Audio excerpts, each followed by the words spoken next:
Boa noite a todos, que Jesus nos ampare e a espiritualidade bondosa que nos assiste possa nos inspirar a todos, fazendo assim com que nesta noite possamos alimentar a nossa alma com as luzes do Cristo e ampliar a nossa visão para que possamos caminhar com mais segurança. Refleti sobre o que conversarmos e não achava a direção.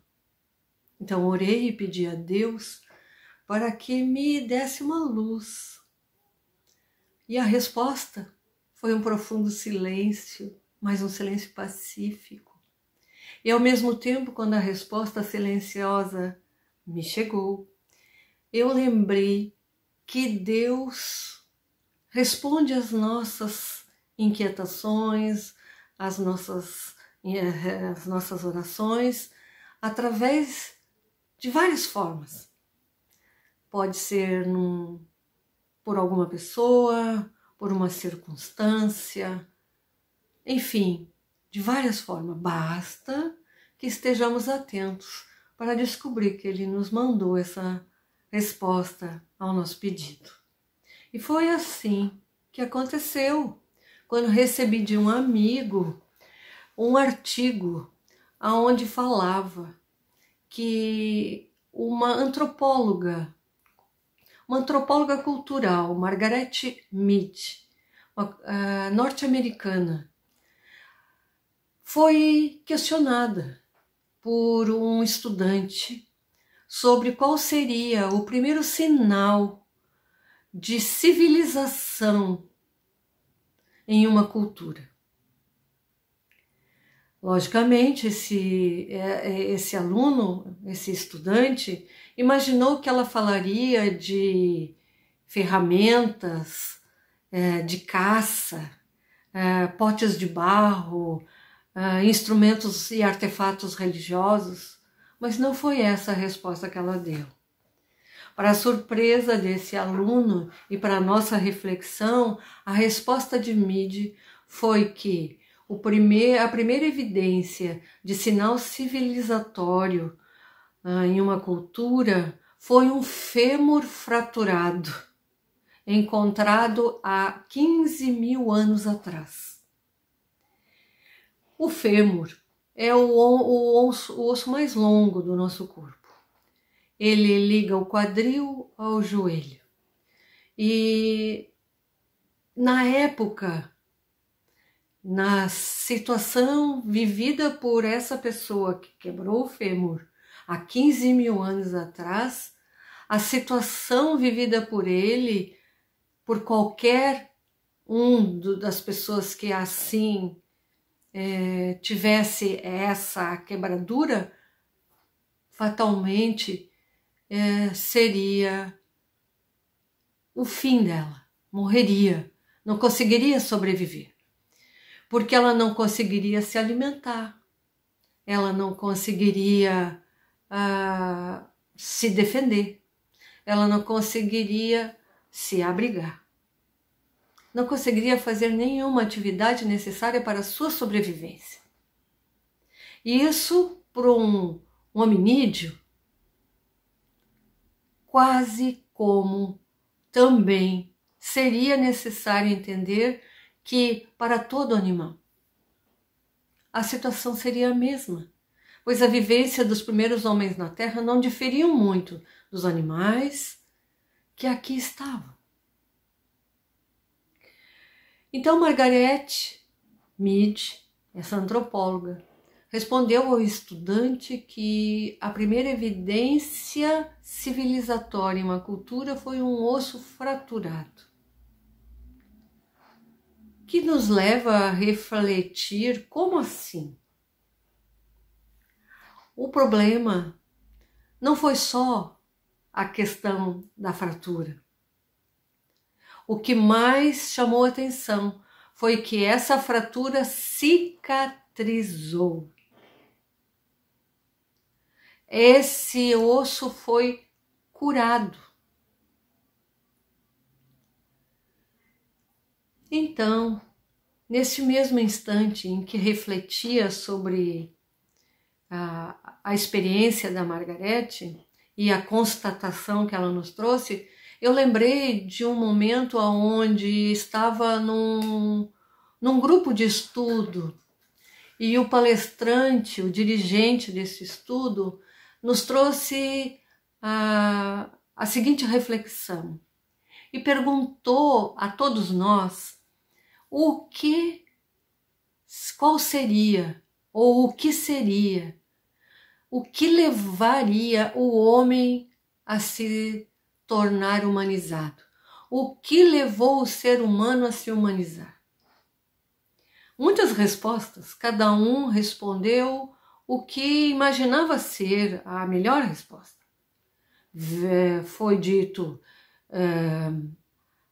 foi o livre-arbítrio, foi a inteligência, foi a razão, o pensamento contínuo. Muitas foram as respostas. E o mestre, ou melhor, o professor, ouvia calado. E ele foi, então, também questionado. Na visão dele, o que levou o ser humano a se humanizar?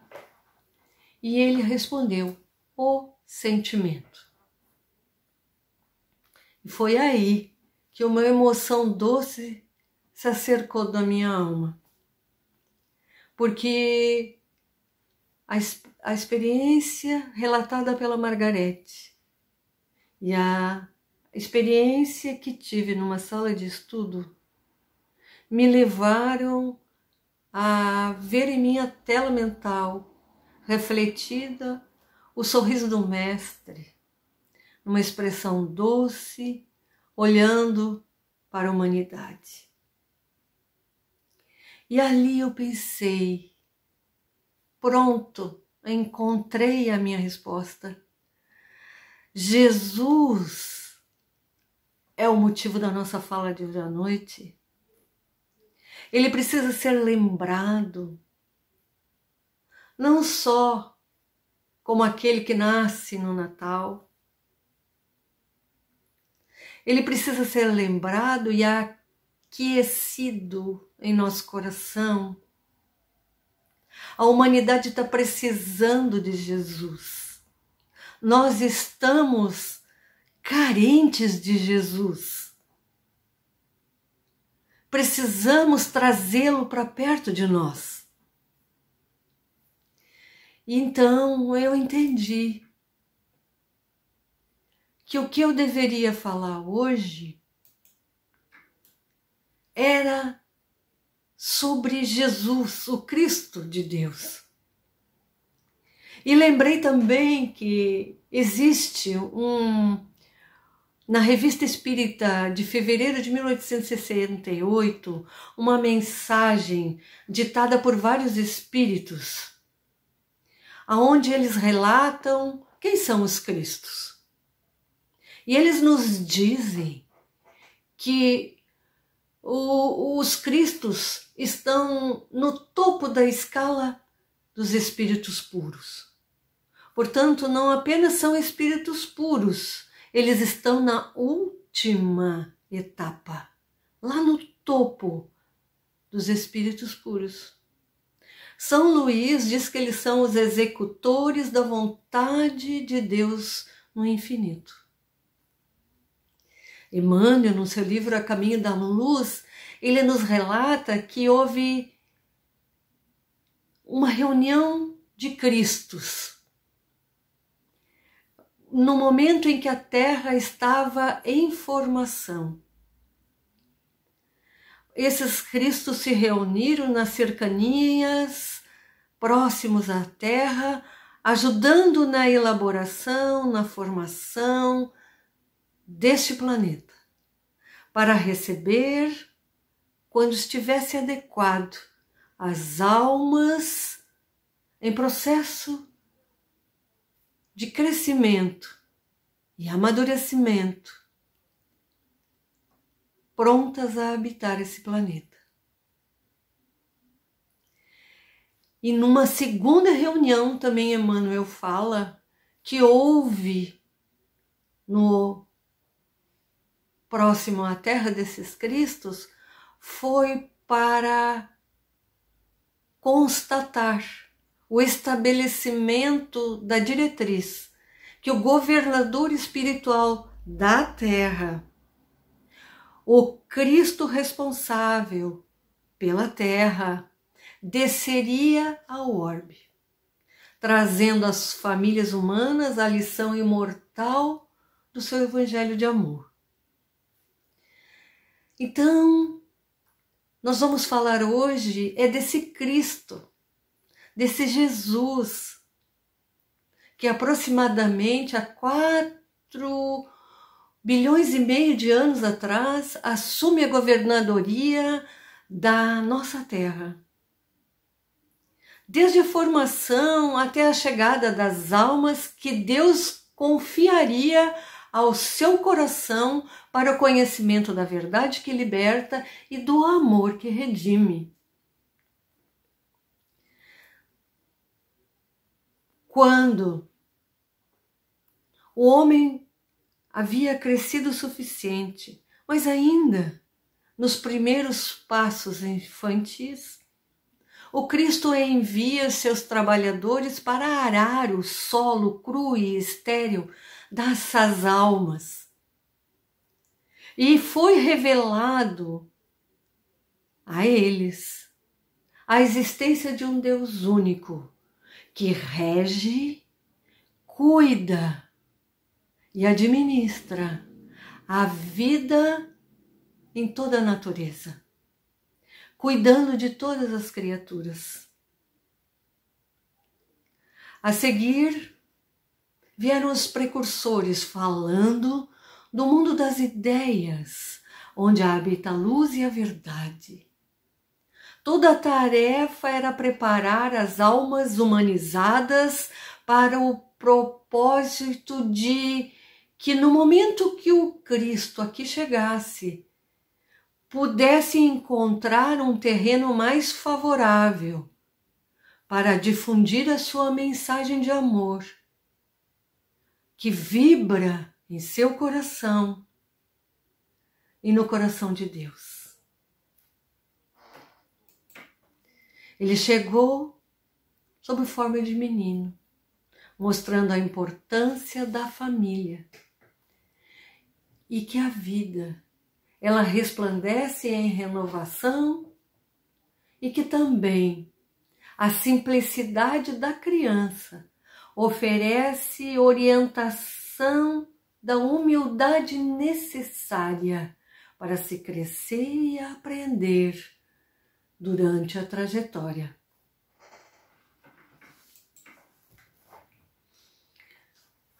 Como um semeador amoroso, esse Cristo Jesus saiu a semear as sementes do Evangelho.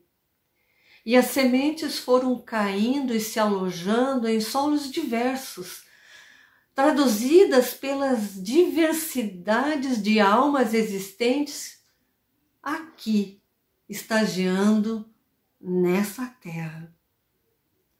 Ele era sabedor de tudo isso, sabia que nem toda semente encontraria abrigo apropriado para crescer e cumprir com a sua missão de florir e frutificar, mas que tudo isso estava muito bem estruturado e previsto dentro de um processo natural de evolução.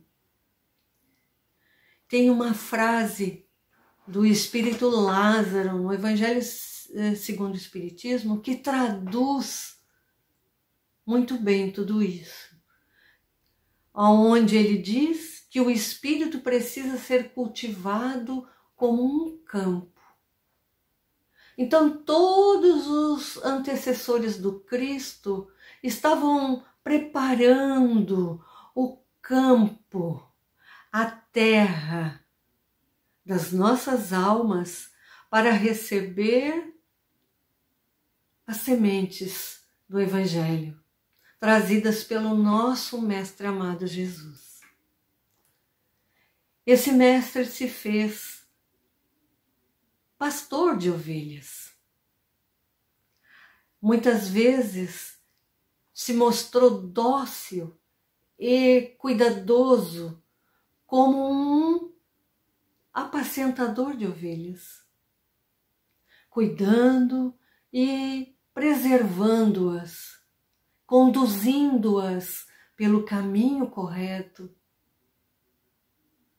E ele afirmou que todas as ovelhas cumpririam com o seu papel, que nenhuma das ovelhas se perderia nessa trajetória, que nenhuma delas seria esquecida, porque Deus afirmou que criou todas as criaturas para a felicidade e para a aventura, mas que permite a vicissitude, as aflições, dificuldades e obstáculos como instrumentos apropriados a cada filho no ajuste de suas consciências. E também se fez mestre. Mestre nos ensinou. Como mestre nos ensinou que na condição espiritual que nos encontramos, o perdão, o exercício constante desse movimento de alma seria um exercício para a conquista da paz na sua própria alma, no seu próprio coração. E que nas leis de Deus devêssemos entender e guardar que o jugo é leve e que Deus é sabedor da estatura e condição moral e espiritual de cada um de nós que aqui estamos. Que não se inquieta, que não se ofende com as nossas intempéries, com os nossos erros. Ele aguarda pacientemente que nós encontremos o rumo e o caminho certo, pelos ajustes de suas leis traçadas para ir nos conduzindo, nos recolocando ao caminho justo e adequado e condizente com a nossa realidade de Espírito Filho de Deus. Jesus nos ofertou a água da vida eterna. Alimentou nosso espírito com o pão que faz crescer a força moral, preparando-nos para enfrentar as tempestades no caminho e revelando como obter a cura real de todas as enfermidades. Nos amou a tal ponto esse mestre que toda a sua existência na terra foi marcada por lições e luz. E até mesmo seus silêncios demarcaram orientações para todos que caminham, ainda em busca de conforto e orientação. Jesus curou como o grande médico das almas. Curou muitos corpos, mas ele sempre tinha vistas para a cura da alma. Através do conhecimento que precisaria ser adquirida, do uso do remédio adequado, do uso da reforma interior, do autoconhecimento e da vivência do bem em nossas vidas. Nos revelou esse antídoto para a cura de todos os males, ensinando e deixando a receita, a bula, como instrução de como utilizar esse remédio, que faz estruturar almas mais fortes e serenas, aliviando as aflições em todas as situações. E qual seria esse remédio? Qual seria essa orientação? Amai-vos. Segundo a anotação de São Mateus, Jesus disse: amarás ao teu Senhor Deus de todo o teu coração, de toda a tua alma e de todo o teu espírito. Este é o maior de todos os ensinamentos. E aqui eu te deixo um segundo mandamento, uma segunda observação, uma segunda orientação. Amarás ao teu próximo como a ti mesmo. Revelando que o amor nos une uns aos outros. E nessa união, refletimos o amor que sentimos por Deus. Portanto, no crescimento de todas as almas, a única forma de encontrar o equilíbrio e a paz que tanto almejamos é quando começamos a fazer uso das diretrizes do Evangelho, de todo o exemplo do Cristo, porque ele exemplificou todos os seus ensinamentos. Ele nos mostrou como utilizar o remédio. De que forma? Esse Cristo não nos deixou sem orientação. E que nos faz perceber que à medida que começamos a utilizar esse remédio e a aprender que amar também se aprende. E se avoluma esse sentimento e se distende esse amor, a gente vai percebendo que quem ama, cuida. Quem ama não desiste. Quem ama enxerga os potenciais e não os limites e as deficiências. Quem ama aprende a enxergar além do que vê. O invisível. Quem ama escuta a sonora vibração da vida que pulsa no universo, que pulsa no infinito. Quem ama sente Deus na acústica da sua própria alma. Pois era assim que personificava o nosso Mestre. Jesus era a expressão do amor aqui na Terra. Ele era o próprio remédio, ele era a própria diretriz, ele era a visão concreta da cura real para as nossas dores. E o que isso tem a ver, Sônia, com o fêmur quebrado e fossilizado encontrado num sítio arqueológico que Margaret Mead tinha nos revelado?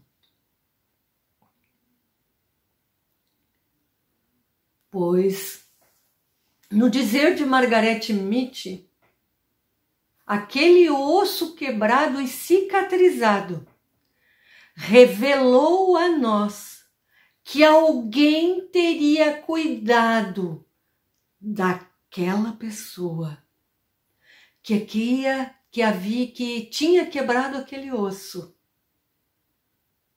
Pois, sem esse cuidado, ele não teria sobrevivido. E Margarete disse mais, que quem quebra esse osso precisa do auxílio do benefício da medicina moderna para auxiliar na cicatrização. E mesmo assim levaria no mínimo 6 semanas para conseguir cicatrizar o osso ferido. Margarete chegou à conclusão que alguém olhou para a dor de alguém, cuidou, alimentou aquela pessoa sem possibilidade nem condições de fazer qualquer atividade. Todo animal que fratura uma perna é presa fácil. Essa é, segundo Margaret Mead, o indício primeiro, a evidência, o sinal primordial de civilização na cultura humana. E essa evidência foi porque alguém cuidou do outro. Muito bem. E o que tem a ver com o que tu relatou daquele professor que disse que o que levou o homem a se humanizar foi o sentimento?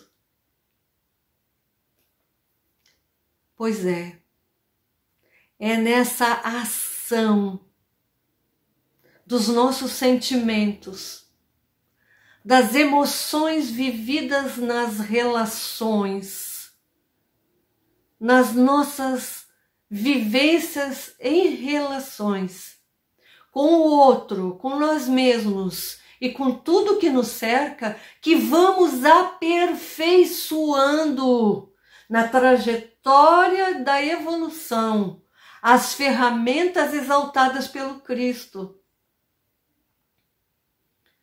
Nossos olhos e nossos ouvidos através do sentir. Pois ver e escutar são funções fisiológicas. Já enxergar e ouvir são competências da alma.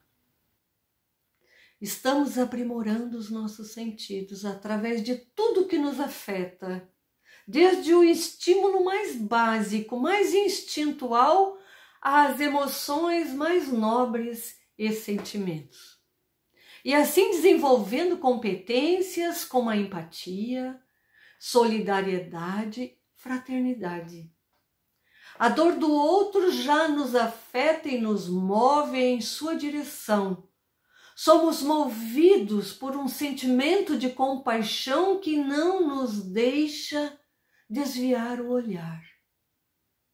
Nosso coração já se compadece, pois reconhece no outro as dificuldades que a vida tem nos oferecido.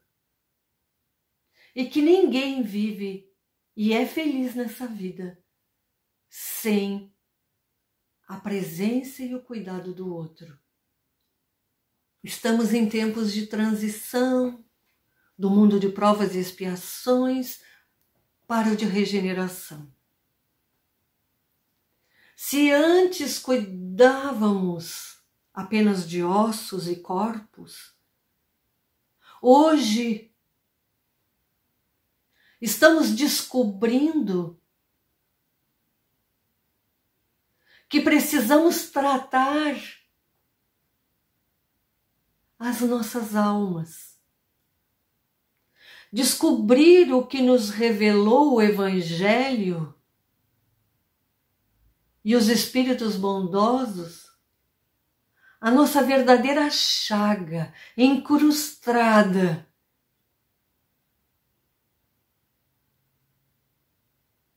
a chaga do orgulho e do egoísmo. Precisamos parar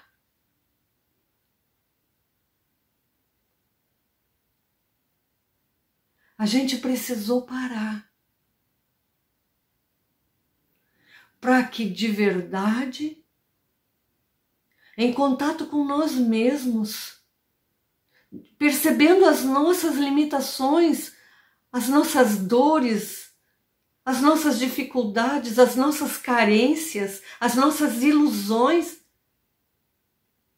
olhássemos para os outros e descobríssemos todos irmãos, todos carentes do mesmo remédio que o Cristo veio nos ofertar. E percebemos que o estágio de crescimento civilizatório que nos encontramos não é apenas de restaurar um osso quebrado, mas de cicatrizar as feridas do nosso coração.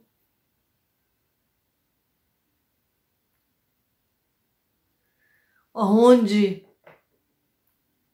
os nossos corações por muito tempo em desalinho nos fizeram adoecer. E que Jesus queria que víssemos, que percebêssemos, que entrássemos em contato e fizéssemos uso de suas orientações, para demonstrar que não apenas alcançamos a civilização humana, que não conquistamos o estágio magnífico de nos tornarmos humanizados, mas que estamos num estágio transitório onde percebemos que a bênção da humanidade, de viver em estado de homens aqui na Terra, de seres espirituais habitando corpos materiais. Estamos tendo a oportunidade de entrarmos, de percebermos, elevarmos, expandirmos a nossa visão para encontrarmos a dimensão espiritual que habita, que abriga a todos nós, que é a nossa pátria original, que é de onde viemos e para onde vamos, que aqui é a nossa escola, que aqui tudo que nos afeta nos faz crescer, porque nos faz entrar em contato através dos estímulos que tocam os nossos sentidos e nos remetem a distender a visão da alma e descobrir que o Cristo queria que olhássemos para as suas lições, não apenas com os olhos dos homens, mas com o olhar do Espírito que vive num corpo de homem, abençoando a oportunidade, mas tendo a certeza de qual é a sua realidade. Deus nos enviou um Cristo, um irmão mais velho, para cuidar, zelar de todos nós, que trilhamos os caminhos da intemperança, da ignorância ou da revolta, das provas e das expiações necessárias. Deus enviou um Cristo para que aprendêssemos com ele a caminhar sobre a terra e sobre as águas, sem temer as tempestades e aprender a aplacar os ventos fortes da agitação dos sentimentos em desalinho que vivemos nessa terra, como agora.